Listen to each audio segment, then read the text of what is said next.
প্রত্যেকটা বছর new years resolution করা হয় না, সবাই করে তো। সো আমিও নিউ ইয়ার্স রেজলিউশন প্রতি বছরই করি যে এই বছর বেশি গান করব। অনেক বছরই করি, গত বছর শুধুমাত্র মনে হয় 2টো গান করেছি, রঙে রঙে রঙিন হব। সুন্দর টিম, আপনাদের অনেক রেসপন্স, গত বছরের one of the biggest song. আরেকটা গান হলিউডে করেছি ভুলে যাবো, দুই অডিয়েন্সের জন্য। সংখ্যাটা কম ছিল, তাই না?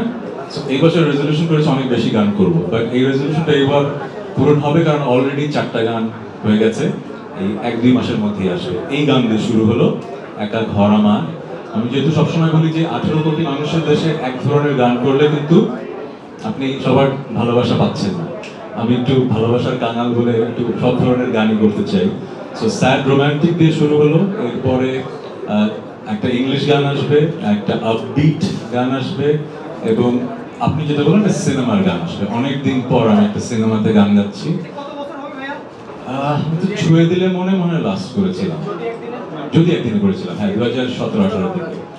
সো অনেক বছর পর করছি, কিন্তু করছি একটা মানুষের জন্য, প্রিন্স মাহমুদ।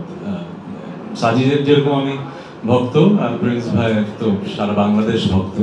যদি বাংলাদেশের সেলিব্রিটি কম্পোজার থেকে থাকেন এবং একটা অসাধারণ মানুষ, তো প্রিন্স ভাই। সো প্রিন্স ভাই ডাক দিলে মানা করতে পারি না। এটা একটা মানে সিনেমা হোক, যাই হোক, কার সিনেমা জানি না, পরে শুনলাম সিয়ামের সিনেমা, আদরের ছোট ভাই। আই এম ভেরি হ্যাপি যে একটা ভালো সিনেমা হয়েছে, গানটা অসাধারণ হয়েছে। কিছু গান আছে না, শুনেই গেয়েই মনে হয় যে এবছরের বিগেস্ট গান। যেরকম রঙে রঙে রঙিন হবো গাওয়ার সময় জানতাম যে এটা বাংলাদেশের, আপনাদের খুব ভালো লাগবে। সো এই জঙ্গলি গানটাও একটা ব্যাপার হবে। সো কিছু কিছু গান আছে যে বেঁচে থাকে, এই গানটা বেঁচে থাকবে। একা ঘর আমার হয়তো সারা বাংলাদেশ ব্যাপী তোলপাড় করবে না, কিন্তু এই গানটা বেঁচে থাকবে। সো আমি এই গানটা নিয়েও খুবই হ্যাপি। যে ইংলিশ গানটা করেছি আমার ফ্রেন্ড লীলা পেরির সাথে, ওটা আসবে, ওটাও নিয়ে হ্যাপি। তারপরে যেটা আপবিট গান করেছি সেটাও নিয়ে হ্যাপি। আর জঙ্গলি নিয়ে তো খুবই এক্সাইটেড। ভ্যালেন্টাইন্স ডেতে আপনারা গানটা শুনতে পারবেন।